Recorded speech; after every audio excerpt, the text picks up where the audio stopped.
বন্ধুরা, দুপুরের বেঁচে যাওয়া ভাত ফেলে না দিয়ে করে নিতে পারো পুরোনো দিনের হারিয়ে যাওয়া রেসিপি তিল ভাত। আজ আমি দুপুরের বেঁচে যাওয়া ভাত দিয়ে করেছি। তার জন্য এক বাটি তিল নিয়েছি, এটাকে হালকা করে ভেজে নেব।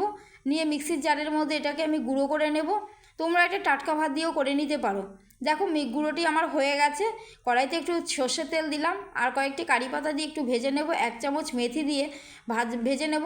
গন্ধ বেরোলে মেথিগুলোকে তুলে নেব, কারণ এটা মুখে পড়লে তিতো লাগবে। আমি এর মধ্যে দিয়ে দিলাম 2টো শুকনো লঙ্কা, আর দিয়ে দিলাম ভাতগুলো ঢেলে। পরিমাণ মতো লবণ দিয়ে ভালো করে মিশিয়ে নেব।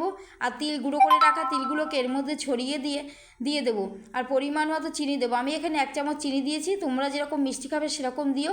একটা কাঁচা লঙ্কাকে কুচি এর মধ্যে দিয়ে ভালো করে মিশিয়ে নিয়েছি। দেখো বন্ধুরা, তৈরি হয়ে গেল আমার তিল ভাত। দেখতে কতটা সুন্দর হয়েছে, খেতে কিন্তু ভালো হয়েছে। তোমরা একবার করে খেও। আর দেখো, আমার এই রেসিপিটি যদি তোমাদের ভালো লেগে থাকে তাহলে একটা লাইক দিও। নতুন বন্ধুদের চ্যানেলটি সাবস্ক্রাইব করার অনুরোধ রইল।